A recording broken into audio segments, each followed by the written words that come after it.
शुक्र है हम बुजुर्गों के दामन से वाबस्ता हैं। हम तमाम वलियों के मानने वाले लोग हैं और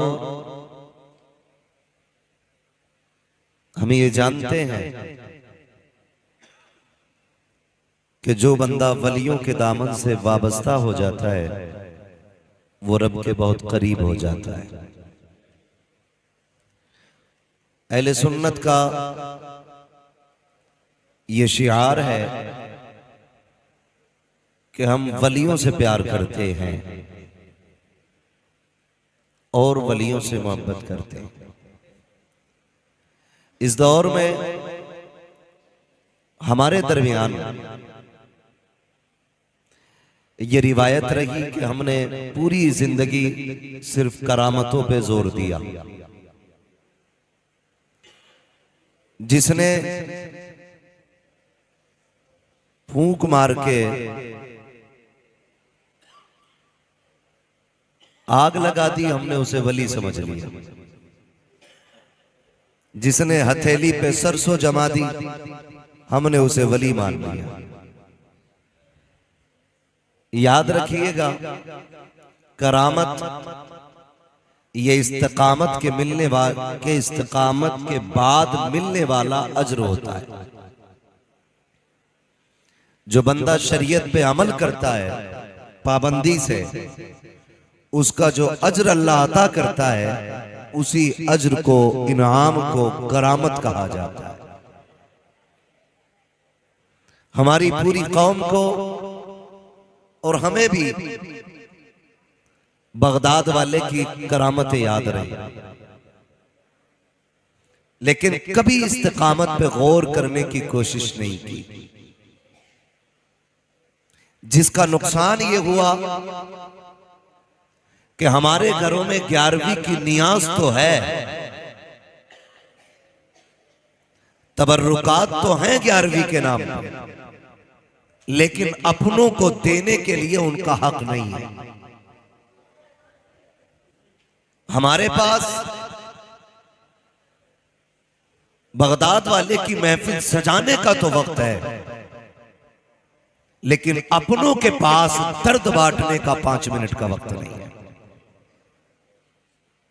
इसलिए कि हमने सिर्फ गौर करामतों पे किया। मैंने पहले कह दिया है, मेरी बातें कड़वी रहेंगी, लेकिन फिर मैं कहूंगा, दवा जितनी ज्यादा कड़वी होती फायदा उतना ज्यादा करती है। आज हिंदुस्तान के नहीं बल्कि दुनिया के कोने कोने में चले जाइए, हर मोहल्ले हर खानदान में कम से कम एक घर में बड़ी 11वीं जरूर होती है। बड़ी से मुराद लंगर, 170 लोगों के खाने का इंतजाम ये जरूर होता है। मगर दिल कब रोता है, दर्द कब होता है, तकलीफ तब होती है कि जब बंदा 11वीं के 11 भगोने बना करके दूर के बंदों को तो खिला दे और अपने सगे भाई के लिए उसके दस्तरखान पे एक लुकमा ना हो, तो फिर हमें ये 11वीं समझ में नहीं आया करती। कड़वी बात करने लगा हूं, हो सकता कोई ये कहे कि मेरा एतराज 11वीं पे नहीं, मेरा एतराज अपने उसूलों पर है, अपने तरीकों पर है। मैं 11वीं का मुखालिफ नहीं। खुदा करे कि हर महीने 11वीं करो और हर महीने 1100 लोगों को खिलाओ, लेकिन मजा तो तब है ना तेरी 11वीं में गैर आए ना आए, सबसे पहले तेरा अपना करीबी आना चाहिए। हम दुनिया देख रहे हैं, बहुत कम उम्र में मुदस्सिर भाई हम लोगों ने, खास करके स्टेज वाले लोगों ने बहुत कुछ देख लिया। एक जगह बैठे आके साहिब खाना ने कहा, हुजूर दुआ करें, 20 साल से 11वीं चल रही है और 11 दिन लंगर चलाता हूं। 11 दिन। मैंने कहा बड़ी अच्छी बात है, 11 दिन नहीं, खुदा करे पूरा महीना लंगर चले। और हम तो सुन्नी बरेलवी लोग हैं, हमारा तो नजरिया ये है, हम तो पलते ही लंगर पे। हम तो खुल के कहते हैं तेरे टुकड़ों पे पले, गैर की ठोकर पे न डाल, झिड़कियां खाएं कहां छोड़ के सदका तेरा। कहने लगा जी लंगर चल रहा है और 11 दिन लोग खाते। मैंने कहा बड़ी अच्छी बात है। वो उठ के नहीं गया, इतना पड़ोसी आ गया। पड़ोसी भी कतई फ्री रहते हैं। अगर कोई अच्छाई करे उसकी बुराई करने के लिए पड़ोसी कतई जूते पहने रहता है। जैसी वो उठ के गया उसके साथ पड़ोसी आके बैठ गया। ये क्या कह रहा था? मैंने कुछ नहीं बता रहा था, 11 दिन से लंगर चल रहा है।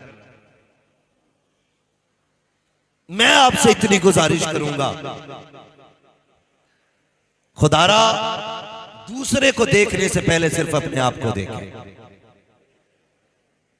हम जो लगे ना, हर बंदा दूसरे की सलाह में लगा, अपना देख ही नहीं रहा। कह रहा इमाम साहब ऐसा लग रहा है मुझे छोटी बड़ी हो गई और अपनी दाढ़ी जब से पैदा हुआ वो संभाला, आज तक बाल ही नहीं देखे अपने चेहरे पे। ये कंडीशन है हमारी। ओ भाई मेरा हिसाब इनको नहीं देना है, तुम्हारा हिसाब मुझे नहीं देना है, इन उलमा का हिसाब तुम्हें नहीं देना है। तुम अपनी कब्र में लेटोगे, हम अपनी कब्र में लेटेंगे। फिक्र ये मत कर मौलवी का क्या बनेगा, फिक्र ये कर मेरा क्या बनेगा। कब्र में जाकर के हिसाब देना है। अपनी अपनी तैयारियां सारे करें। पड़ोसी बड़ी जल्दी कूद के आ जाते हैं, आग बुझाने नहीं आग लगाने। वो शायद गजल का शेर है, लेकिन बात सच्ची कही थी जिसने भी कही थी। कहा था लकड़ी के मकानों में चिरागों को न रखिए, अब आग बुझाने को पड़ोसी नहीं आते। ये बात बड़ी सच्ची किसी ने कही थी, बहुत अच्छी बात कही। ये हालात है हमारे, और इसका नुकसान जानते हो। फर्ज करें ये लगती हुई आग और सुलगती हुई चिंगारी है। रिश्ते वाले आते हैं ना, रिश्ते वाले किसी की लड़की देखने, होता ना ऐसे रिश्ते यहाँ भी, या फैक्स के जरिए हो जाता है। ऐसे ही सब में हो रहा है ना। लड़की वाले लड़की को लोग आते देखने के लिए, लोग मीन्स लड़के के घर वाले, ठीक है जी। वो जब देखने के लिए आते हैं तो मजाल है लड़की के घर से एक मेहमान नाश्ते के लिए निकल जाए, एक तुनतुना दरवाजे पे खड़ा मिलेगा। कहेगा कैसे आए थे? कुछ नहीं, लड़की देखने आए। बोले इधर आओ। क्या क्या बताया तुमने? क्या क्या बताया? सारी तारीफ की। क्या मैं बस वो फिर कहता क्या हुआ कि भाई बस छोड़ो यार, कहते तो बुरे हो जाएंगे, तुम्हारी मर्जी है। इतना शोशा काफी होता रिश्ते बिगाड़ने के लिए। पी पड़ गई है इसे। बोले अब तुम्हारी मर्जी यार, हम कुछ नहीं कह रहे। सब कुछ कह दिया और फिर कह रहा कुछ नहीं कह रहे। खुदारा गैरत आनी चाहिए। अगर तुम्हें यह दिख रहा है किसी की बेटी का खराबाद होने वाला है, किसी के हाथ पीले होने वाले हैं, उसके घर में आग ना लगाओ। जमाना आज हालात इतने बिगड़ते जा रहे हैं, दुश्मन बन गई है दुनिया हमारी। कोई कौम ऐसी नहीं है जो हमें सीने से लगाने के लिए तैयार हो। हर कौम की कोशिश ये है कि ये कलमा पढ़ने वाले मिट क्यों नहीं जाते हैं, इनका निशान क्यों नहीं मिट जाता है, इनके नाम लेने वाले क्यों नहीं मिट जाते हैं। आपसे तो ना कहूंगा खुदारा, गैर तो अपने हैं ही दुश्मन, अपनों को तो गैरत आनी चाहिए। कितने घर वीरान हो गए, कितनी बेटियां आज मुर्तद होती जा रही है, दुनिया चीख रही है। बेटियों का ईमान बचाया जाए। मैं कहता हूं खुदा की कसम, निकाह आसान कर दो, बच्चियों का इर्तिदाद की तरफ जाना ये कम हो जाएगा। निकाह मुश्किल हुए हैं, बेटियां मुर्तद हो रही है, निकाह आसान कर दो, बेटियों का खात्मा ईमान पे होना शुरू हो जाए। बेशक बाब, नारे तकबीर, नारे रिसालत, नारे गौसियत, मसलके आला हज़रत। समझ रहे सारे लोग? हाँ, अगर बात समझ में नहीं आएगी इंशाल्लाह बिना माइक के बात कर लूंगा। हाँ भाई, एक और कम कर दो। माइक अच्छा है आपका, थोड़ी सी जगह कंजेस्टेड है ना, ये तंग एरिया, इसकी वजह से आवाज खोलने नहीं दे रहा ये एरिया। आप आवाज खोल दें, इको बंद कर दें, ठीक है? खैरियत है सारे लोग? मैं आपसे इतनी बात कहूंगा, खुदारा रहम करें, किसी का घर बसने से पहले उजाड़े ना, वरना अल्लाह ऐसा कादिर मुतलक है, पूरी दुनिया लाखों की भीड़ हो या हजारों की हो, चंद मुट्ठी मिट्टी डाल के लौट आएगी। कब्र में तुझे अपने अमाल से निपटना पड़ेगा, तुझे निपटना पड़ेगा। थोड़ी देर की ठंडक लगती है ना, मैंने फलां का रिश्ता तोड़वा दिया, थोड़ी देर खुश हो जाता। अम्मा हाँ लगाइए तिनके में आग। अम्मा कह रही सही किया लल्ला, जब तक घर की लल्ली की ना हो जा सबकी आग लगाओ। मगर याद रखिएगा, ये दुनिया जैसी करनी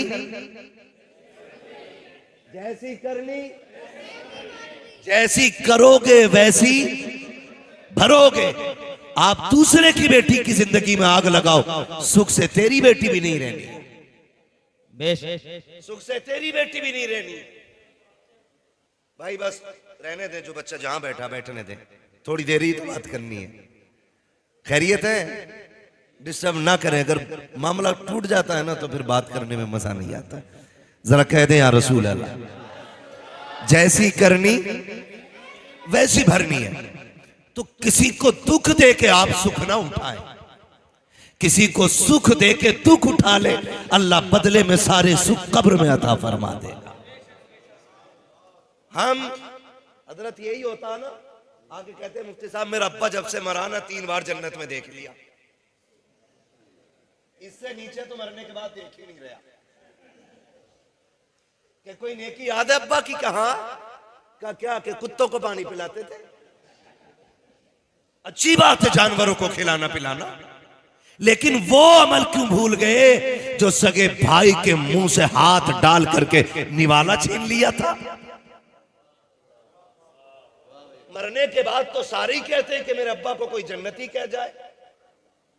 बड़े से बड़ा अल्लामा भी जन्नती होने का सर्टिफिकेट नहीं देगा। जन्नत में कौन जाएगा ये रब जानता है, रब जानता है। किसी के कहने से राजी ना हो, अपने अमल से राजी होने की कोशिश करें। तो रिश्ता करने के लिए लोग आते, आग लगाती जाती है।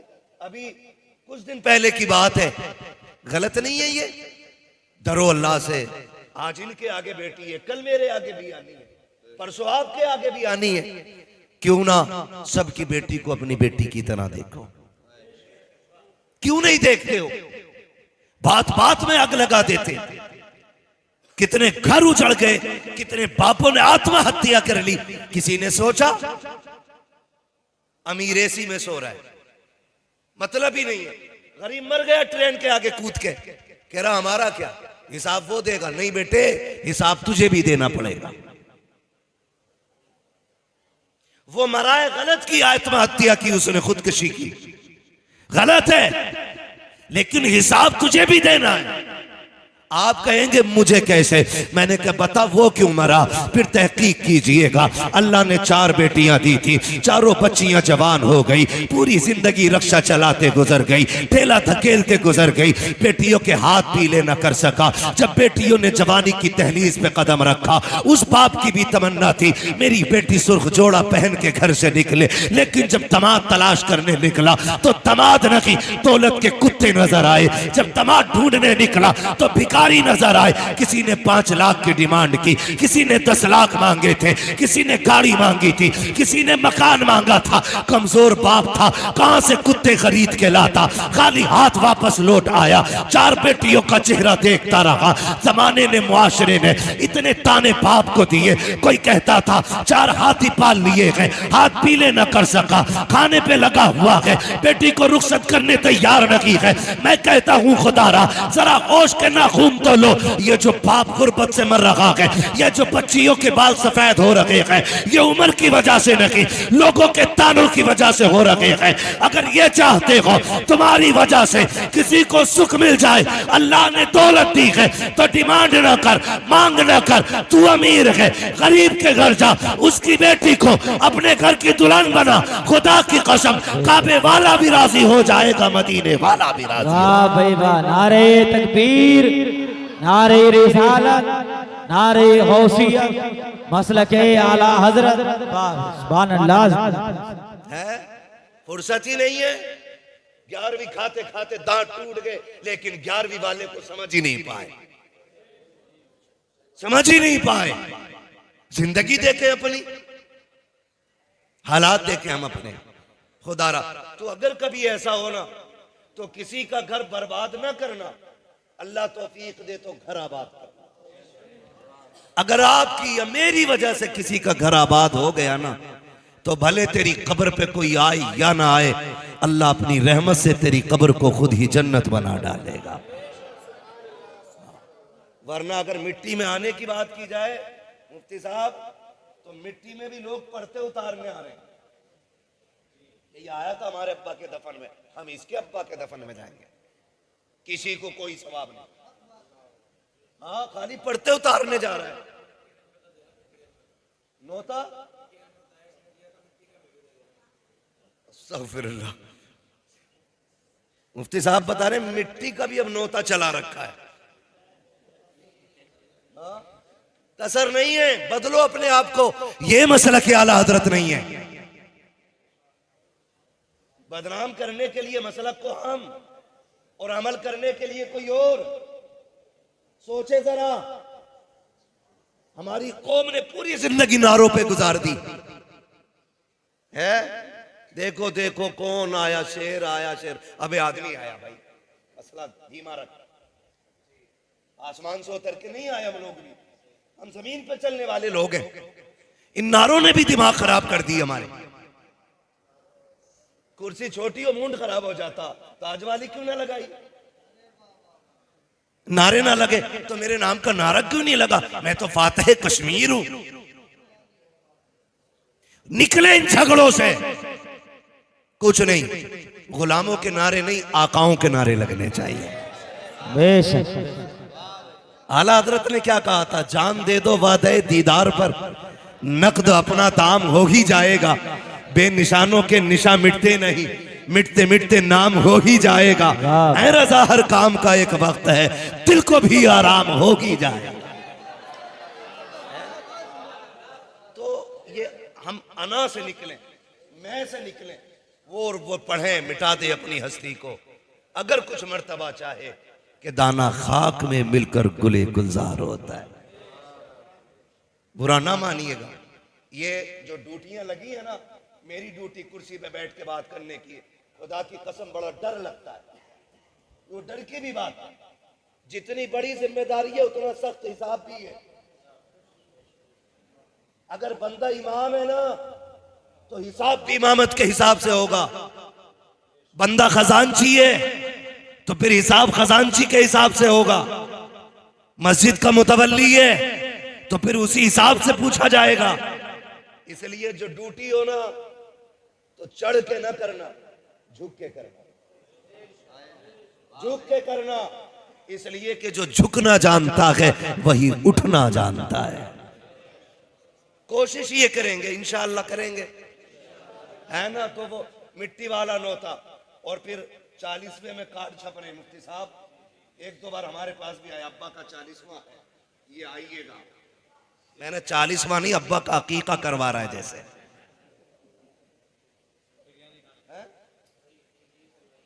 बिरयानी खाने,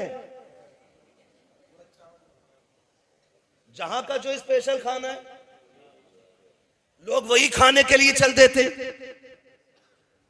माफ कीजिएगा, ये जो दावतें मोहल्ले मोहल्लों बट रही है ना, आला हजरत ने इसको मना किया। ये मसला क्या आला हजरत? मैयतों की रोटी खाना आला हजरत का मसलक नहीं। इसकी वजह से आला हजरत को बदनाम किया जा रहा है।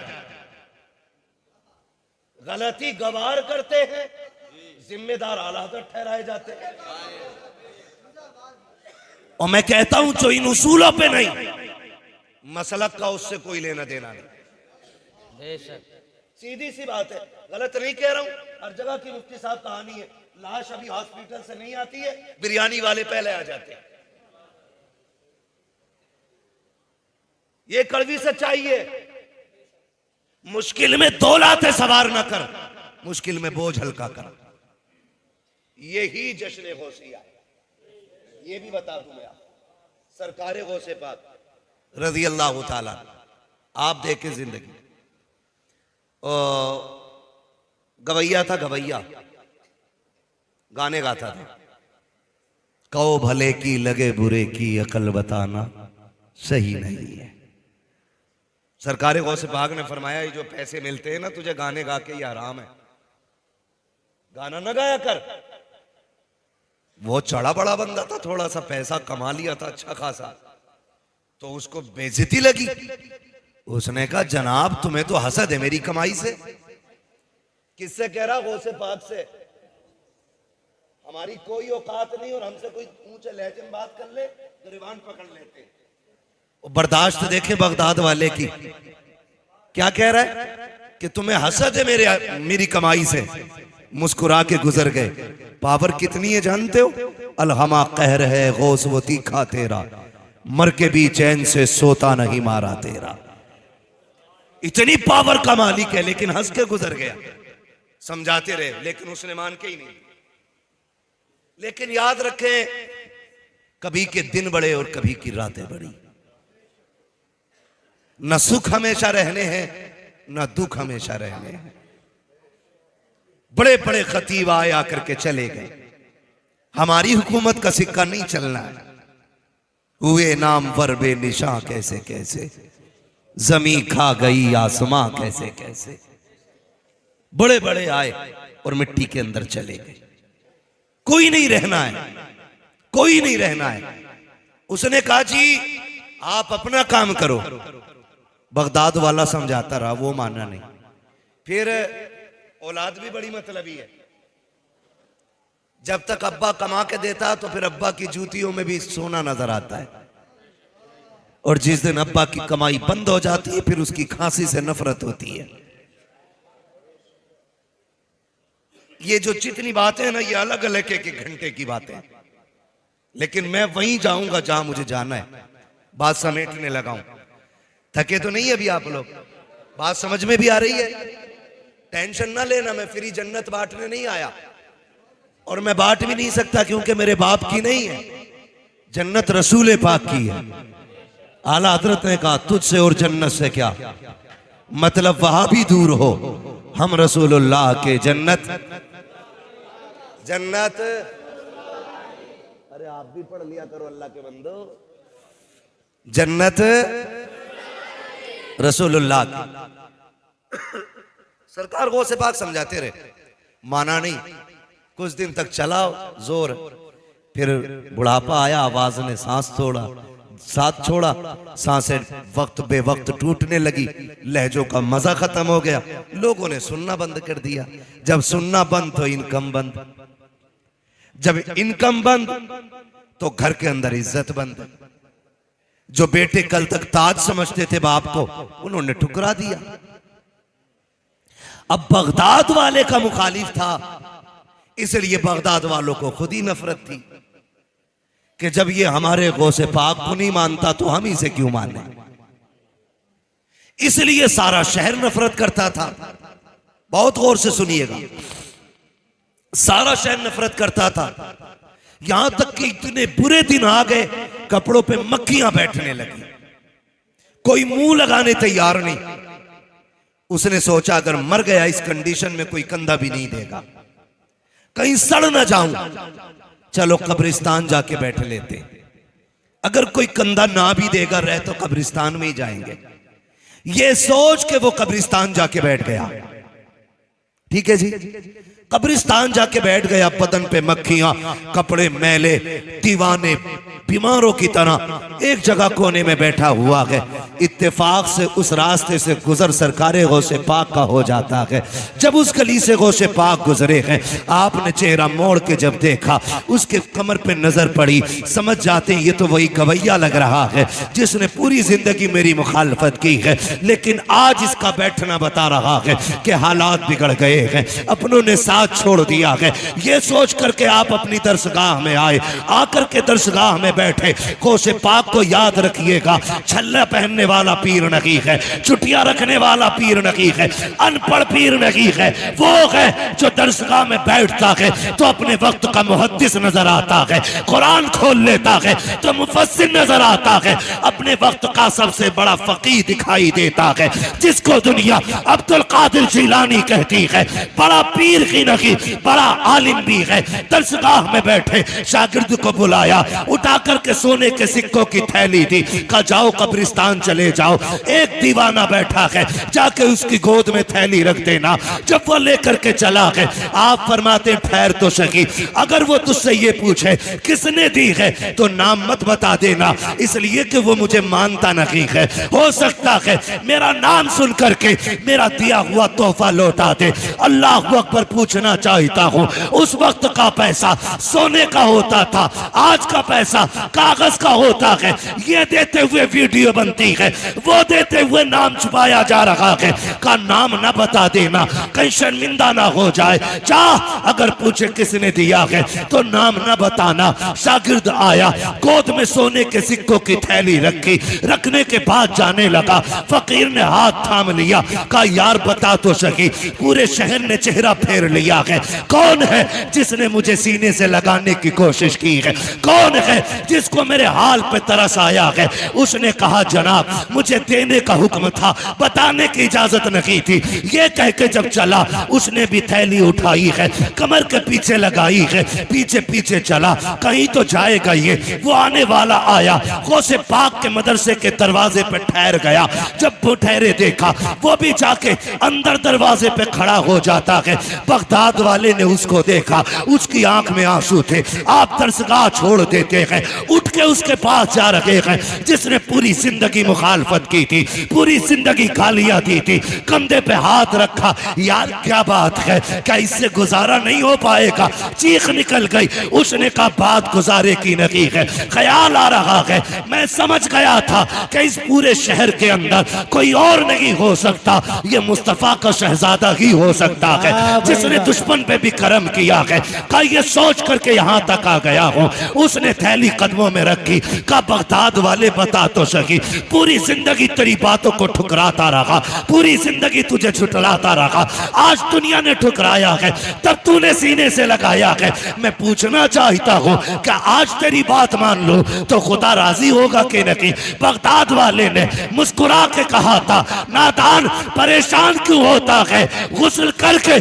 तौबा करना ये तेरा काम है, तुझे वली बना देना अब्दुल कादिर जिलानी का काम। नारे तकबीर, नारे रिसालत, नारे गौसियत, मसलके आला हजरत, फैजाने गौसे आजम, सुभान अल्लाह। तवज्जो है, बरेली से आवाज आती आता है फकीरों पे उन्हें प्यार कुछ ऐसा, खुद भीख दे और खुद कहे मंगते का भला हो। मंगता तो है मंगता, कोई शाहों में दिखा दो जिसको मेरे सरकार से टुकड़ा ना मिला हो, जिसको मेरे सरकार से टुकड़ा ना मिला हो। जानते हो एक बात कही जाती है, लोग कहते थे पहले जीना मुश्किल है और अब हकीकत ये कि अब मरना मुश्किल हो गया। हजरत मरना मुश्किल हो गया है। कफन की महंगाई, तीजे के चनों की महंगाई, हाँ तीजे के चनों की महंगाई। जानते कितने में कलमे की तादाद मुकर्रर हो रही है, ये आप अपने आलिम से पूछें। लेकिन ये आलिम से नहीं पूछते, ये मुखिया से पूछते हैं कितने पूरे हो जाएंगे। मुखिया कह रहे आप पिछले बार एक मुट्ठी मिले थे, 35 किलो आए थे, अब का 70 कर लो, क्योंकि हजरत वो भी बच्चे चनों पे पालना चाह रहे हैं। दो मुट्ठी तो आई जा। और बांटने वाले अल्लाह माफ करे, जलील करने नहीं आया, कुछ समझाने आया हूं। चने उतने लाओ जितने में कलमे की तादाद पूरी हो जाए, भले बंदे को एक एक चना ही क्यों ना मिले। इन बढ़ते खर्चों ने गरीबों को मरने पे मुश्किल कर दिया उनका मरना। और हम इसे मसला के आला हज़रत कहते। कुछ जगहों पे 1.5 क्विंटल चना आ रहा है, और जिसके घर पे बच्चों को खिलाने के लिए 2 किलो आटा ना हो, वो 1.5 किलो चने कहां से लाएगा? 1.5 क्विंटल। लेकिन मुआशरे के चलन ने ना इतना मजबूर कर दिया है कि बेवा भले जेवर बेचे, लेकिन शोहर के 40वें में 1.5 क्विंटल चने मंगाने पड़ेंगे। इसे मसलक कहते हैं हम लोग नहीं, ये मसलक के आड़ में गुंडागर्दी कर रहे हैं हम लोग। जिसे बुरा लगे उठ के चला जाए। चापलूसी करने की आदत मेरी नहीं है। मैं आईना हूं, दिखाऊंगा दाग चेहरे के, जिसे खराब लगे सामने से हट जाए। भाई अभी लाश हॉस्पिटल से नहीं आई, बिरयानी वाला पहले पहुंच गया। पता करो दफन में लोग आएंगे, कितने रिश्तेदार होंगे इनके। सोच यार, जरा दिल पे हाथ रख। जिस बेवा का जिंदगी भर का सुहाग उछड़ गया हो, वो रिश्तेदार गिनेगी उस वक्त में? जिसके घर से खुशियां रूठ गई हो, वो बताए कि कितने रिश्तेदार हैं। और बेगैरती की हद तब हो जाती है जब पूछा जाता है चावल शरबती का रहेगा या 11-21 का। अब भी ठूसने की पड़ी है। गैरत नहीं आती हमें। ओ भाई वो खा लें जिनका घर बहुत दूर हो। अगर गुंजाइश है तो गरीबों को खिलाओ, कर्ज लेके तो गरीब को भी खिलाने की इजाजत नहीं। क्यों? 11-21 बनेगा कि शरबती? बिरयानी बड़े की बनेगी कि छोटे की? खुदा की कसम सोच तो सही। घर में झांकता तो देख किसी कोने में बेटी बेहोश पड़ी है। उसने होश खो दिया है क्योंकि उसका बाप चला गया है। बेटे को देख दीवार से लग के रो रहा है। पूरी जिंदगी उसे बाप की याद सताती रहेगी। तुझे बिरयानी की पड़ी हुई है, वो देख बेवा के मुंह में पानी डाला जा रहा है, उसे होश तक नहीं आ रहा है। तुम्हें कौरमे और रोटी की पड़ी हुई है। कोई कहता है 11-21 लाया जाए, कोई कहता है शरबती लाया जाए। आपसे कहना चाहता हूं ये मसला के आला हजरत नकी है। जब दरवाजे पे आने के बाद कुछ फ्री का खाने वाले, खुराकी पे पलने वाले ठलुए लोग आके कहते हैं खाने में क्या बनेगा। बच्चा यतीम दौड़ के कहता है अम्मी वो लोग पूछ रहे हैं खाने में क्या बनेगा, बिरयानी बननी है कि उड़द गोश्त बनेगा। बेवा की आंख में आंसू होते हैं, तड़प के कहती है बेटे उनसे कह दो जो चाहे बना ले, हमारी तो दुनिया उजड़ चुकी है, अब हमें कुछ भी अच्छा नहीं लगता है, जो उनकी मर्जी चाहे बना ले। फिर बाहर से खबर आती है बताओ तो सही पैसा है कि उधार ले लिया जाए। बेवा कहती है बेटे तेरे बाप के इलाज में 50,000 का कर्जा हम पहले ही ले चुके हैं, इनसे कह दो सारा उधार ले ले। जहां से बाप के हॉस्पिटल का कर्जा दिया जाएगा वहां से हराम की खाने वालों का भी कर्जा दे देंगे। खुदा की कसम गैरत आनी चाहिए। ये मसला के आला हजरत नहीं है। मसला के आला हजरत तो ये है अगर तुझे पता था कोई गरीब पीछे यतीम छोड़ के गया है, किसी गरीब ने बेवा छोड़ी है, किसी की बेटियों के ऊपर पता दुपट्टा है, इस हाल में दुनिया से गया है, तो खाली पेट ना जा, खाली जेब ना जा, 500 रुपए जेब में डाल और जा चेहरा बाद में देख। पहले यतीम बच्ची को तलाश कर, पहले उसके यतीम बेटे को तलाश कर, 500 रुपए निकाल यतीम की जेब में डाल दे। खुदा की कसम अगर यतीम राजी हो जाएगा काबे वाला भी राजी होगा, मदीने वाला भी राजी।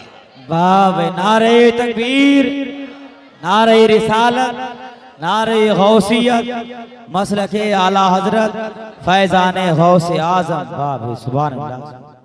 आसान करेंगे इंशाअल्लाह कफन, सारे वादा करें इंशाअल्लाह। अल्लाह आपको सलामत रखे। मैं बात अर्ज कर रहा था आपसे, ये याद रखिएगा। हम फिर ये बात दोहराएं आपसे और कहें मरने के बाद तो मौत की रोटी देने वाले सारे कूद पड़ते। अल्लाह तौफीक दे जिंदगी में कभी फाकों में भी खिला दिया करो। जिंदगी में भी फाकों में दे दिया करो। मरने वाले के बच्चों पे अगर कफन का पैसा ना हो तो जिसका सबसे सफेद कपड़ा होता है ना, वो कहता लो 500 रुपए मेरी तरफ से कफन में डालो। जो कलफ लगे पहन के आता वो कहता मेरी तरफ से लो। मैं पूछना चाहता हूं, आज 40 लोगों के बीच में 500 कफन में देने वाले, कल ये हॉस्पिटल के बाहर 5 रुपए की दवा के लिए बैठा हुआ था, उस वक्त तुझे गैरत नहीं आई? अगर अपने ही नहीं दे सकता तो कम से कम ज़कात का निकाल के उस गरीब का हक दे दिया होता, उस गरीब का हक दे दिया होता, ताकि वो एड़ियां रगड़ के ना मरता, उसे शिकवा अपनी गुर्बत का ना होता। लेकिन हम तो इतने गए गुजरे लोग हैं, खुदा की कसम हम जिंदों को खिलाने तैयार नहीं और मुर्दों की कब्र पे चढ़ाने के लिए तैयार रहते। बदलें अपने रवैये, ये बगदाद वाले का उसूल नहीं है। आप 11वीं करें, अल्लाह तौफीक दे तो हर महीने करें, बड़ी बरकत की बात है 11वीं शरीफ करना। लेकिन मजा तब है प्रधान मुखिया विधायक मंत्री बाद में आए, तेरे दस्तरखान पे तेरा बाप पहले आना चाहिए, तेरा भाई पहले आना चाहिए। तो वो उसने क्या कहा, याद है ना वो कोने से जो निकल के आया था, कि क्या कह रहा था ये, बल्कि ये कह रहा था 11 दिन से लंगर चल रहा है। हाँ 11 दिन से लंगर चल रहा है। कहने लगा इससे ये तो पूछ लो इसका बाप भी आया कि नहीं 11 दिन से। मैंने बाद में पूछा, भाई मैंने कहा फिर माशाल्लाह जब 11 दिन से दुनिया को लंगर खिला रहे हो तो रिश्तेदार तो सारे यही होंगे। उसने कहा रिश्तेदार क्या, बस सारे ही बुरे लोग हैं, सब लोग बुरे। क्यों कि मुझसे कोई रखना ही नहीं चाहता। किसी एक से एक की बिगड़ी होना तो समझ में आता ये खराब है, एक से सबकी बिगड़ जाए तो सारी खराब तो नहीं हो सकते ना। वो एक खराब होगा जिससे सारे बिगाड़े बैठे, वो सबको ही बुरा कह रहा है। तो क्या फायदा ऐसी 11वीं का जिस भगोने की आड़ में तू बाप को, भाई को, खानदान को, परिवार को, सबको बुरा कह जाए। अपनों को बुरा कहना ये 11वीं वाले का नाम लेने वाले को शोभा नहीं देता है। 11वीं वाले का मतलब तो यही है ना, अपनी तो बहुत बड़ी बात है, तुम्हारे सामने गैर भी जलील और रुसवा नहीं होना चाहिए, गैर भी जलील और रुसवा नहीं होना चाहिए। यही मसला के आला हज़रत है। आज 11वीं शरीफ की महफिल सजी है, अल्लाह आप सबको सलामत रखे। मुफ्तियान कराम जिम्मेदार उलमा तशरीफ फरमाए। मैं सुनते भी हूँ, बार बार पढ़ते भी हैं, हर किताब में मिलता है। वो से पाक जाने लगे, अम्मी ने कहा बेटे वादा कर कभी झूठ नहीं बोलना। सुना है क्या नहीं? बोले सुना है ना सबने? क्योंकि बगदाद वाले की वो जात है जो हमने चूल्हे पे बैठ के सुनी। अम्मी सबसे पहले अगर किसी की बात सुनाती है बच्चे को तो वो बगदाद वाले की होती है, क्योंकि 12वीं साल में एक बार आती है, 11वीं हर महीने आया करती है। ठीक है, तो ये वाकया सभी ने सुना है। माँ ने क्या कहा, बेटे झूठ नहीं बोलना। कौन कह रही है? वो जिसने कभी अपनी जबान से कभी जुमला गलत बोला ही नहीं। वो कह रही है जिसने कभी जिंदगी में गैर महरम को देखा ही नहीं। वो कह रही है जिन्होंने अपनी जबान से खिलाफ शरा कोई जुमला नहीं बोला। वो कह रही है जिसने शरीयत की हदें पार नहीं की। और किससे कह रही है? उससे कह रही जो आलम अरवाह में भी वली है, मां के शिकम में भी वली है, जो पैदा हुआ तब भी वली, जो कमालात मुस्तफा और जमाले मुस्तफा का मजहर है। कमाल यह है कि मेरे नबी तशरीफ लाए आते ही सजदा किया, गौसे पाक तशरीफ लाए आते ही रोजा रखा, उन्होंने आते ही सजदा किया, इन्होंने आते ही रोजा रखा। ये कमाल का मजहर है। लेकिन मां क्या कह रही है? बेटे झूठ ना बोलना। जो मादरजाद वली हो वो झूठ बोलेगा, जो आलम अरवाह में वली रहा हो वो झूठ बोलेगा। लेकिन मां तू बताना, तूने क्यों कहा? कहती बात यह है कि मैं बेटे को जानती हूं, मेरा बेटा झूठ नहीं बोलेगा, लेकिन बेटे को आने वाले हादसे में जरूरत पड़ने वाले मामले की पेशीनगोई कर रही थी। यानी कि अम्मी देख रही थी कि मेरा बेटा जाएगा, डाकू लूटेंगे, इनसे सवाल होगा पैसे किधर है।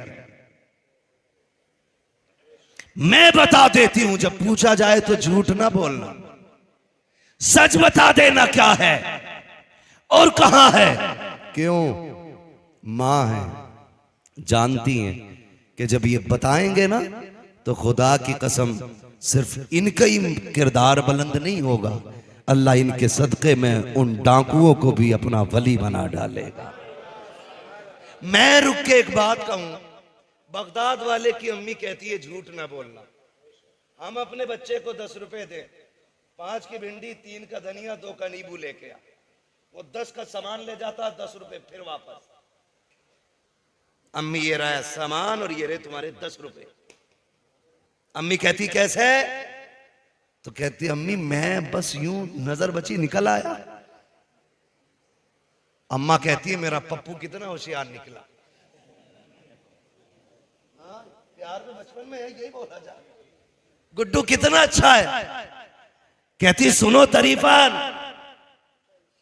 ये जो मेरा लाल है होशियार हो गया, उम्र 6 साल की है, काम 50 साल वाला कराया। का 10 रुपए लेके गया था, सौदा भी ले आया, पैसे भी ले आया। तो वो भी कहती बड़ा होशियार है तुम्हारा मुन्ना। ये मुन्ना नहीं, अब आगे चल के डाकू बनेगा। यही गलती हम करते। बगदाद वाले की मां अपने वली बेटे को तालीम देती है, झूठ मत बोलना। यहां चुगलखोर अम्मा बदचलन बेटे को समझाने तैयार नहीं। शर्म आनी चाहिए, रवैये ये होने चाहिए।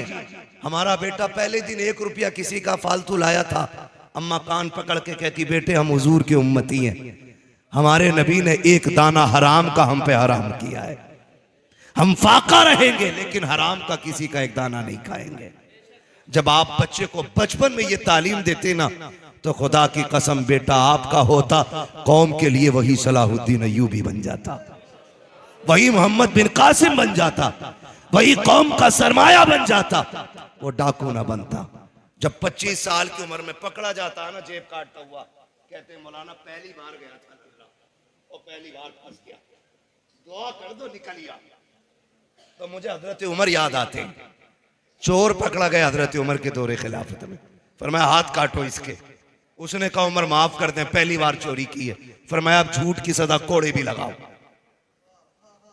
उसने कहा हुजूर झूठ क्या बोला? कहा तू ये कह रहा पहली बार चोरी की है। तो फरमाने लगे हाँ यही तो झूठ है। कहा कैसे? कहने लगे नादान, रब इतना करीम है, बंदा पहली बार गुनाह करे तो वो बंदे को कभी खुलने ही नहीं देता है। तू जो ये कह रहा पहली बार चोरी की है, तू ये झूठ बोल रहा है कि रब ने तुझे माफ ना किया हो। अम्मा कह रही है, अब्बा कह रहा, पहली बार फंसा घर का लल्ला, मान ही नहीं सकते। पहली बार में तो रब बचा देता है, रब बचा देता है, इसलिए कि रब अपने बंदे पे 70 माँ बाप से ज्यादा मेहरबान। और एक माँ कितनी मेहरबान होती है। इंसान तो छोड़ो, कुछ दिन पहले सोशल मीडिया पे एक वीडियो हिरन का देखा था कि जिसमें एक मगरमच्छ या भेड़िया जो भी था पानी में पीछा कर रहा था हिरन के बच्चे का। जब बच्चा मगरमच्छ से थोड़े से फासले पर रह गया ना, तो हिरन दौड़ के आके बच्चे और मगरमच्छ के बीच में खड़ा हो गया। गोया उसने अपने आप को मगरमच्छ का शिकार बना दिया, इसलिए कि मैं मर जाऊं मेरा बच्चा बच जाए। बता, अगर जानवर के दिल में बच्चे का इतना प्यार है तो फिर हव्वा की बेटी के दिल में अपने लाल का कितना प्यार रखा होगा। कोई अंदाजा नहीं लगा सकता है, कोई अंदाजा नहीं लगा सकता है। बगदाद वाले को डाकुओं ने रोका, कहा था 40 थे, हाँ दिखाओ। उधेड़ो सिलाई, सिलाई उधेड़ी, खन खन गिरे, आंखें फैल गई। बच्चे इतना बड़ा नुकसान कर लिया, इतना बड़ा नुकसान। क्या हुआ? का झूठ बोल देता ना तो ये 40 सिक्के बच जाते। आप कहते हैं झूठ बोल के 40 सिक्के तो बच जाते, लेकिन माँ से किया हुआ वादा तो टूट जाता ना। कहते हैं अब्दुल कादिर 40 सिक्के नहीं 40,000 सिक्कों को आग लगा सकता है, लेकिन माँ से किए हुए वादे से कभी जबान नहीं फेर सकता है। मैं आपसे रुक के एक बात कहूं, सारे नौजवान बैठे और यकीनन सारे ही माँ के जरिए दुनिया में आए, कोई बिना माँ के तो नहीं आया ना। हम ऐसे मुंह क्यों देख रहे हैं कि आधे माँ के जरिए आए आधे आसमान से गिरे? सारी माँ के जरिए आए ना। क्या हम माँ के साथ उतनी वफादार हैं जितना बगदाद वाला वफादार है? सोचे जरा, वो माँ से किया हुआ वादा निभा रहे हैं और हम लोग अम्मा को कहते हैं बस अभी आया, वो कहती है रुक तो जा, हाथ झटक के कहते तुझे पता नहीं मेरा दोस्त चौक में खड़ा है। हमारा यार हमारे लिए अहम हो गया और मां की अहमियत खत्म हो गई। ये ना करें। मां बेवकूफ नहीं होती है, मां इतनी दानिश्वर होती है कि जिस बीमारी को डॉक्टर मशीन में डाल के आला लगा के ब्लड निकाल के चेक करके बताते ना, मां चेहरा देख के बेटे की वो बीमारी पकड़ लेती है। इसे मां कहते हैं और हम उसे कहते हैं मेरी मां तो पगली है। उसे बेवकूफ बनाने में कितनी देर लगती है? यार कहते यार तू इतनी रात में जा रहा है, गेट खोला होगा, अम्मी डांटेगी नहीं? अरे छोड़ यार, उसे क्या पता, उसे बेवकूफ बनाने में कितनी देर लगती है। नादान कभी माँ बाप के लिए ये जुमला ना बोलना कि उसे बेवकूफ बनाने में देर नहीं लगती है। खुदा की कसम वो तुझसे नहीं, तेरे जैसे 70 लालों से ज्यादा दिमाग रखती है, तुझसे ज्यादा शऊर रखती है, तुझसे ज्यादा होश उसके पास है। तुझे क्या लगता है अगर तेरी गलती पे नजर डाल के वो नजर फेर लेती है तो मतलब ये नहीं है वो जानती नहीं है। नहीं, खुदा की कसम वो अपने सामने भी बेटे को रुसवा होना, रुसवा करना, जलील करना नहीं चाहती है। वो ये चाहती है जैसे मेरा लाल आज मेरे सामने खुश रहता है, वैसे ही मेरा लाल हमेशा मेरे सामने मुस्कुराता रहे। बेशक, जिंदाबाद, सुभान अल्लाह, सुभान। हम उसे बेवकूफी का नाम दे देते, ऐसा ना करना।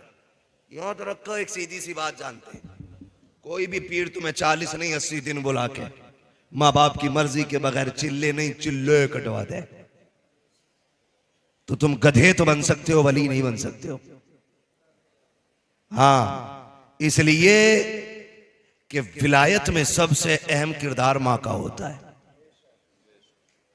अगर मां ना चाहे तो बेटा वली नहीं बन सकता है, और मां चाह ले तो किसान बेटा भी वली बन जाया करता है।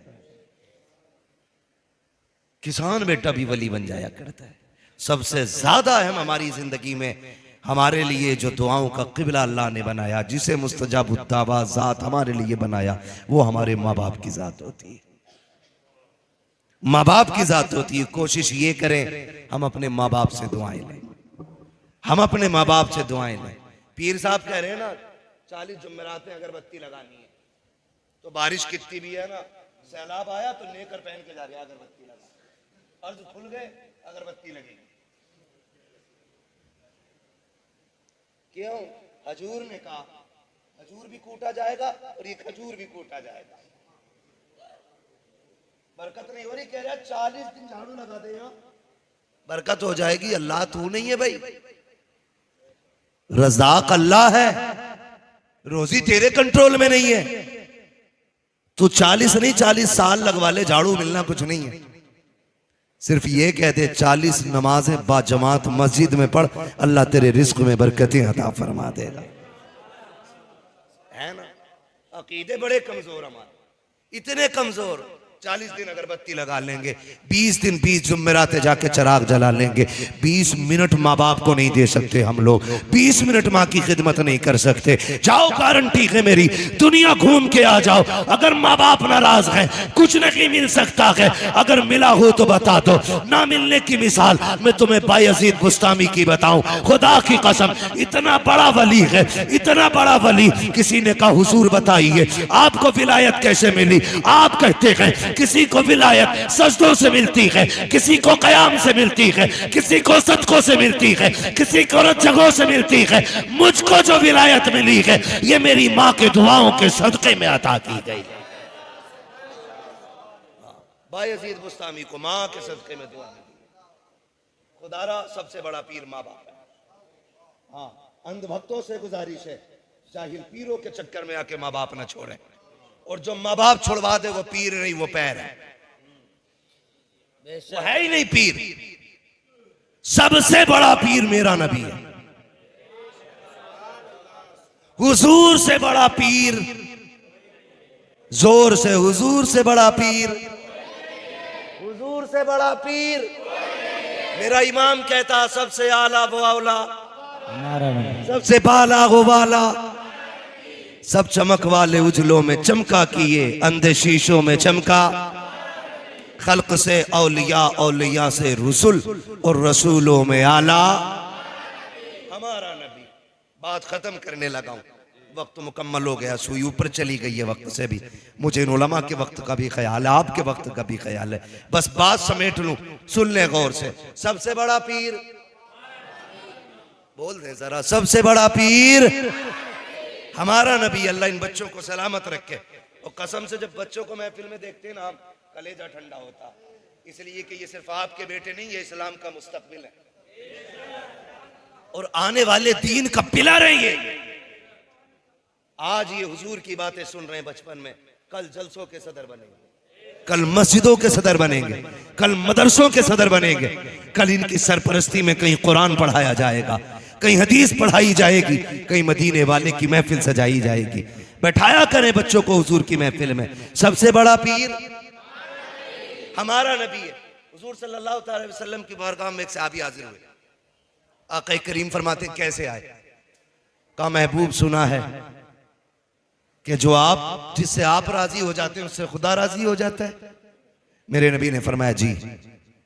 कहा बस आपकी खिदमत करके आपको राजी करने की कोशिश है। जब इतनी बात उस परदेसी ने कही ना, तो मेरे नबी ने अगला सवाल किया, घर में कोई है? कहा जी हाँ। कहा कौन? का बूढ़े माँ बाप है। कहा जब आया था तो उनको किस हाल में छोड़ा? उसने कहा जी मेरे माँ बाप का इकलौता हूं मैं, वो मुझे आने नहीं दे रहे थे, लेकिन जन्नत की तलब खींच लाई है। जब से मैंने ये सुना है जिससे आप राजी हो जाते हो उससे खुदा राजी हो जाता है, बस मुझे जन्नत की भूख यहां तक ले आई।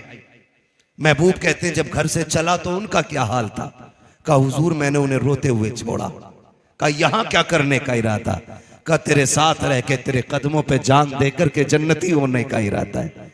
मेरे नबी फरमाते हैं बस इतनी सी बात, जन्नत चाहिए? कहा हाँ। आका फरमाते हैं वापस लौट जा। हुजूर क्यों? कहा जिनको रोता हुआ छोड़ आया है ना, उनको जाके हंसा दे, अल्लाह तुझे उनकी मुस्कुराहट के सदके में जन्नती बना दे। मेरा नबी माँ बाप को मुस्कुराने की तालीम देता है, और तू माँ बाप को रोता हुआ छोड़ के अगरबत्ती लगवा रहा। ऐसे ही पीरों के देखना, ऊपर चादर चल रही होगी, नीचे लठिए चल रही होंगी। सही बता रहा हूं भाई मैं। और तुमसे गुजारिश है पीर परस्ती छोड़ो, खुदा परस्ती करो। पीर का काम खुदा तक पहुंचाना होता है, खुद तक नहीं। खुद तक पहुंचा रहा। मर्सिडीज से आ गया ना, अच्छा आइए आप क्यों आए, हम ही बुला लेते। और गरीब अंदर आ जाए, ए किससे पूछ के अंदर आया, बाहर बैठ, बारी का इंतजार कर। ऐसे लोगों के लात मार दो, इसलिए कि जिसके किरदार में मुस्तफा के किरदार की झलक दिखाई ना दे, वो पीर तो क्या के पैर बनाने के लायक नहीं। भाई नारे तकबीर, नारे रिसालत, नारे गौसियत, मसलके आला हजरत। वक्त खत्म हो गया है। दिल के पपोले जल उठे सीने के दाग से, इस घर को आग लग गई घर के चराग से। ना लाओ इन जाहिलों को पीर बना के, पीर बना के ना लाओ। यहां पे मयार जो मुरीद के कुर्ब का है ना, वो वजीफे नहीं है, वो उसकी नेकियां नहीं है, अब उसका पैसा है। उल्टे नाश्ते लेके चले जाएंगे मुरीद के घर, अगर जुगाड़ है, कोई पक्का मसला है। फर्क नहीं है। पहले पीर ढूंढने से हाथ नहीं आता था, हम मुरीद ढूंढने से हाथ नहीं आते। तो भाई हम आला हज़रत को मानने वाले लोग हैं। लोग मुफ्ती आजम के पास चल चल के जाया करते थे, लोग ताजुल शरिया के पास चल चल के जाया करते थे। आज पीर खुद कुटरिया लिए घूम रहा। कोई नया बच्चा आया है, कहा 3 दिन का गोद में डाल दो। क्यों? मुरीद करना। क्या पहले से कम बलायों में घिरा था जो एक बला और दे दे? ओ भाई सुन, औलाद के लिए सबसे बड़ा पीर बाप है। वो लिख लो इस बात को। 2 बेटे किसी बाप के हो, बर्दाश्त कर ले 5 मिनट। 2 बेटे किसी बाप के हो, एक बेटा परदेश में हो, एक बेटा बाप के साथ हो। 20 साल बाद दोनों को तोल के देखना, जो बाप के साथ रह के पला होगा उसका वजन ज्यादा होगा। इसलिए कि बाप के साए में पलने वाले बच्चे हमेशा मोटे होते हैं। समझ रहे हैं मेरी बात? अल्लाह आपको सलामत रखे। तो पीर भी ना मारे मारे फिर रहे हैं कि कोई हो तो मुरीद करा लो। और एक दौर ऐसा था, आला हजरत पीर ढूंढने निकले। आला हजरत ढूंढते ढूंढते गंज मुरादाबाद शरीफ पहुंच गए। सुनेंगे पीरों को थोड़ा सा? सुनो या मत सुनो, सुना के जाऊंगा। खुदा करे ताकि आप इस बिजली से बचे रहे। हाँ, बिजलियां गिर रही हैं। जिसके घर एक बार बैठ गया उल्लू, पूरा चमन उजाड़ के उठ गया। दाने दाने पे लिखा खाने वाले का नाम है, बोरे बोरे पे लिखा पीर साहब का नाम। तो भाई मसला है ना, मसला ये है, समझे जरा, मैं बात समेट लूं, बड़ा लंबा वक्त होता जा रहा है, जरा कह दे या रसूल अल्लाह। तो आज चीन झपट चली। आला हज़रत मुरीद होने के लिए गए, गंज मुरादाबाद शरीफ पहुंचे। और गंज मुरादाबाद शरीफ में जब गए ना, हजरत की बारगाह में, कहने लगे मौलाना कैसे आए? कहा मुरीद होने के लिए आए। तो जिनके पास बैठे वो भी वली हैं, वली है। चेहरा देख के कहते हैं मौलाना अहमद रजा, तुम्हारा हिस्सा यहां नहीं है, तुम्हारा हिस्सा मारेरा शरीफ में रखा गया है। वाह भाई वाह, सुभान अल्लाह। आज का होता तो लंगर डाल के खींच लेता कि इतना पक्का मुरीद खान का चली चलाया। लेकिन वो दुनियादार नहीं, वो दीनदार थे। का अहमद रजा तुम्हारा हिस्सा यहाँ नहीं है, मारेरा शरीफ में है। का कहना क्या चाहते हो? का तुम मेरे पास खुद चल के आए हो, कोई तुम्हारा पहले से इंतजार कर रहा है। जब मेरा इमाम चल के मारेरा शरीफ की जमीन पे पहुंचा है, आपके पीर साहब बाहर निकल के इस्तकबाल के लिए खड़े थे। का अहमद रजा बड़ी देर से आए हो, हम तो तुम्हारा परसों से इंतजार कर रहे हैं। वाह भाई वाह, सुभान अल्लाह। मुरीद भी कोई हल्का नहीं था। रोजे महशर अगर मुझसे पूछे खुदा, बोल आले रसूल तू लाया है क्या? अर्ज कर दूंगा लाया हूं अहमद रजा, या खुदा ये अमान सलामत रहे। पहले ऐसे होते थे, हम पीर घूम रहा, मुरीद है कोई, गर्दन काट लो गर्दन। ये मदरसे वाले, ये दीन चलाने वाले, ये रात के 2 बजे उठ करके रात के 11 बजे तक कुरान पढ़ने पढ़ाने वाले तुम्हारे आगे 10-10 रुपए के लिए हाथ फैलाते। तुम इन्हें ज़कात खोर कहते हो, इन्हें चंदा खोर कहते हो, और बेचारे ये अपनी जिल्लत नहीं समझते। तुम्हारे लिए नहीं, तुम्हारे बच्चों के लिए नहीं, उस दीन के लिए जिसकी जिम्मेदारी हुजूर ने कंधों पे छोड़ी है।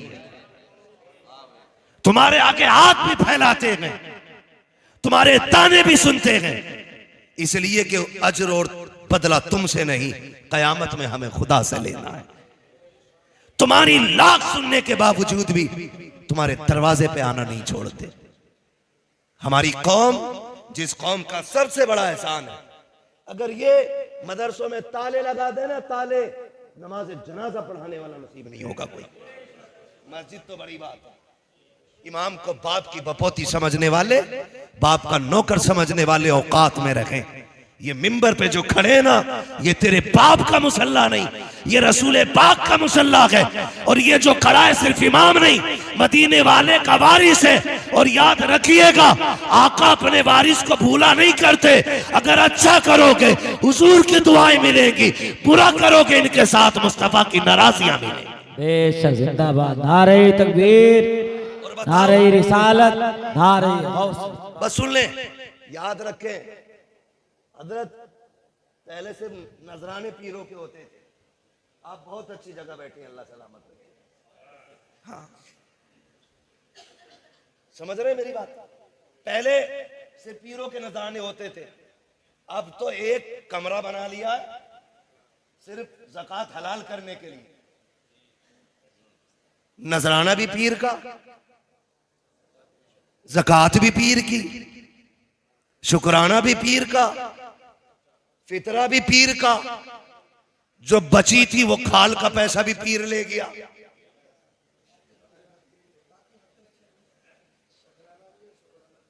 शकराने और शुक्राने सारे ही उसको दे दिए। कुरान खाने की बारी आए तो मदरसा काम आए, कब्र पे अजान की बारी आई तो मदरसा काम आए, बाप को जन्नत दिलानी हो तो मदरसा काम आए। ये भीख मांगे और वो ठलुए तुम्हारे लिए हुए नजराने, शुक्राने, फसलाने, फितराने, ज़कात, हलालाने, हरामाने सारा ले जा करके मुंबई, कोलकाता, गुजरात और विदेशों के समंदरों के किनारे मौज कर रखे हैं। उनके लिए सारा कुछ हो गया। जो आधी रात उठ के तुम्हें कुरान पढ़ा रहे, उनके हिस्से की ज़कात भी खत्म। यही हाल रहे ना तो जनाजे रखे रह जाएंगे, कोई पढ़ाने वाला नहीं होगा। पीर है तेरा, घर उठा के दे दे, मैं मना नहीं करता, लेकिन ज़कात मदरसों का हक है, उशर मदरसों का हक है। ये मदरसे पे लगाओ। फिर देखो, इन्होंने 10 हाफिज दिए हैं, आप साथ खड़े होंगे तो ये आपको साल में 20 हाफिज देने के लिए तैयार हो जाए। करेंगे इंशाअल्लाह ऐसे ही। बातें मेरी कड़वी होती हैं, कई बार पीर साहब बिस्तर में लेटे लेटे कूद जाते हैं, बड़ा कड़वा बोलता है। तो किसी की रिश्वत लेके नहीं खा रखी है, दलाल नहीं है किसी के जो कौम को रुसवा होने देंगे। मैं तो खुल के कहता हूं, हुजूर की नामूस का मसला आया, कितने पीर कूदे बताओ? कुरान की आयतों का मसला आया, कौन से पीर ने मोर्चा लगाया? भाई जो एसी में लेटे हैं, सोते हैं उनके साए में, कोई हमें जगाए क्यों? वो तो सो रहे ना। तुमने इन पीरों को इतनी महंगी एसियां दिलवा दी कि ये हुजरे से निकलने ही तैयार नहीं। मतलब नहीं जमीन नाम करा दो, लेकिन जब भी कुरान की अजमत पे पहरे की बात होती है या हुजूर की इज्जत की बात आती है, पीर निकल के नहीं, ये मदरसे वाले आलिम और मस्जिदों वाले इमाम आगे गाया करते। हमारी जिम्मेदारी है हम इस जमात को मजबूत करें। हाँ, क्या तुमने नहीं देखा, सलमान अजहरी खानका का पैदा हुआ नहीं, मदरसे से निकलने वाला शेर है। शाहनवाज अजहरी खानका से पैदा होने वाला शहजादा नहीं, अजहर से फारिग होने वाली जात है। मैं आपसे कहता हूं, अपने मदरसे वालों के साथ खड़े हो जाओ। खुदा की कसम, कुरान की भी हिफाजत होती रहेगी, मुस्तफा के दीन की भी हिफाजत होती रहेगी। करेंगे इंशाअल्लाह, करेंगे इंशाअल्लाह। पीर साहब को खाली नजराना जाना है बस, और नजराना दे दो भाई, वरना कतई मर जाएगा। वो शेर याद आ रहा है, वो शेर आला हजरत का, अब तो न छेड़ है गनी, आदतें सग बिगड़ गई, मेरे करीम पहले ही लुकमा तर खिलाए क्यों? कुछ तो देना पड़ेगा ना दें। और अगर पीर वाकई लायक है तो हमारी पगड़ी उसके कदमों में। अगर पीर मुस्तफा की अजमत का पहरेदार है तो हमारी खाल उसके कदमों में। अगर पीर के सीने में उम्मत का दर्द है तो हमारी पलकें उसकी राहों में। फिर हम उसकी पहरे के लिए उसके शाना बशाना चलेंगे। लेकिन नक्कालों से होशियार रहिएगा। वो कहते हैं न ढोंगियों से सावधान, हर जगह लिखा होता। चोरों से आज जाहिल भी हैं, आलिम का लिबादा ओढ़े, ऐसे मुल्लाओं से ईमान बचाए रखना, है ना। खजांची और मुतवल्लियों को मुजावर अच्छे लगे, क्योंकि जैसा खजांची है वैसे ही मुजावर है। ना दुआए कुनूती से याद है ना उससे याद है। मसले हमारे। हाँ, उससे वो पूछा यार इंटरव्यू में, भाई इंटरव्यू में पूछ रहा है, कह रहा है किसकी उम्मत हो, तो मुजावर कह रहा है मुझे 8 दिन हुए इधर आए हुए।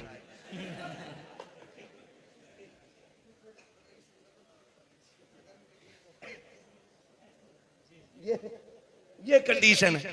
लात मार के भगाओ इनको। मजार पे वो बैठे जो शरीयत को भी जानता हो, तरीकत को भी जानता हो। न शरीयत का खून हो न तरीकत का खून हो। फिर देखो खुदा की कसम, भले मजार वाले से फैज मिले ना मिले, बैठने वाले से फैज मिलेगा, है ना। मट्टी दे रहा, कह रहा बिल्कुल ले जाओ, ठीक हो जाओगे। ये भाई क्लीन शेव हम पे गुजरती है। ये बुला लिया, मैंने कहा जरा बुलाओ तो सज्जादा कौन है।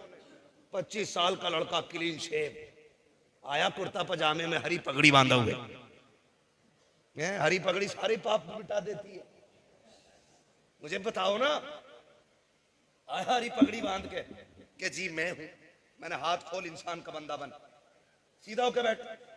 ऐसे बैठा, हाँ बताओ। मैंने तू मुजावर है? कहा जी। क्या करता? कहा कुछ नहीं, बस मैं हाथ रख देता हूं शिफा हो जाती। मैंने कहा बदशिकले, तुझे चेहरे पे दाढ़ी रखने की तौफीक तो आई नहीं, तू मजार पे बैठ के ठेकेदार बन गया बीमारियों का। मुझसे ऐसे कह रहा सूंघो खुशबू आ रही होगी। मैंने वो थप्पड़ मारूंगा कि 7 पुश्तों तक दर्द होगा। तेरी खुशबू तो कल को चली जाएगी, मेरा दर्द 7 पुश्तों तक रहेगा। मुझे उल्लू बना रहा है। हम जानते हैं अगर बंदा हर फर्ज हर वाजिब पे अमल करता हो और सिर्फ खड़े होके नहीं, नंगे सर पानी पी ले और फिर सरसों का दाना जमा दे हाथ पे, वो जादूगर तो हो सकता है, वली नहीं हो सकता है। खाली नंगे सर पानी पीने वाला वली नहीं हो सकता। हफ्ते हफ्ते मुंडा के चिकना होके बैठने वाला मुजावर वली हो गया। मैंने उससे कहा क्या? बोले क्या? बोले देखो मैं जिसे ऐसे कर देता हूँ शिफा हो जाती है। मन की तरह करिए, मुझे मेरे भी दर्द है, कई दिन से खबा खींच लिया था एक जलसे में लड़कों ने, अब नहीं लगता। भाई ये मशीन अपने पास रखो, उल्लू ना बनाओ। आपसे इतनी गुजारिश है, अल्लाह और उसके रसूल से प्यार करें। विलायत और वलियों से जुड़ने का मतलब है हमारा ताल्लुक हुजूर से गहरा हो जाए, अल्लाह से ताल्लुक गहरा हो जाए। बगदाद वाले की महफिल है। आपके तो साथी भी बचपन के खेलते थे ना, तो आपका खेल भी अजीब था। आप कहते थे ला इलाहा, बच्चे कहते थे इल्लल्लाह।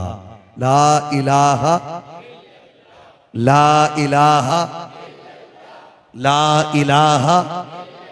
ये बगदाद वाले के बचपन का खेल था। ये पीर हो गया, इसका खेल देखो।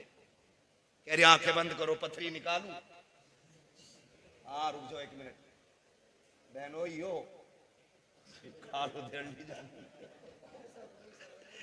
असल में बहनोई साहब है हमारे, ये भी मुदस्सिर साहब, मौलाना फरमूद साहब, इसलिए मुझे घड़ी दिखा रहे हैं। मेरे 4 साल की मुद्दत में पहली बार किसी ने मुझे आज घड़ी दिखाई है। अल्लाह सलामत रखे। बस मैं चाहता ये हूं कि हम सच्चे पक्के गौस वाले बन जाएं, हम धोखे वालों के चक्कर में ना आए, दीन वालों के साथ हो जाएं। कल भी हमारे साथ दीन वाले खड़े थे, आज भी दीन वाले हैं, कल भी इंशाअल्लाह दीन वाले रहेंगे। आप उलमा के साथ रहिए, अइम्मा के साथ रहिए, इनकी मर्जी से पीर का इंतखाब कीजिए, इसलिए कि जो ये जानते हैं वो आप नहीं जानते। हमें बुखार आता, हम डॉक्टर के पास इसलिए जाते हैं कि पूछ लें दवा कौन सी सही रहेगी। जब ईमान का मसला हो तो मौलवी के पास जाओ, पीर कौन सा सही रहेगा। करेंगे इंशाअल्लाह। फरमाया गया या अय्युहल्लज़ीना आमनुत्तकुल्लाह व कूनू मअस-सादिकीन, ऐ ईमान वालो अल्लाह से डरो और सच्चों के साथ हो जाओ।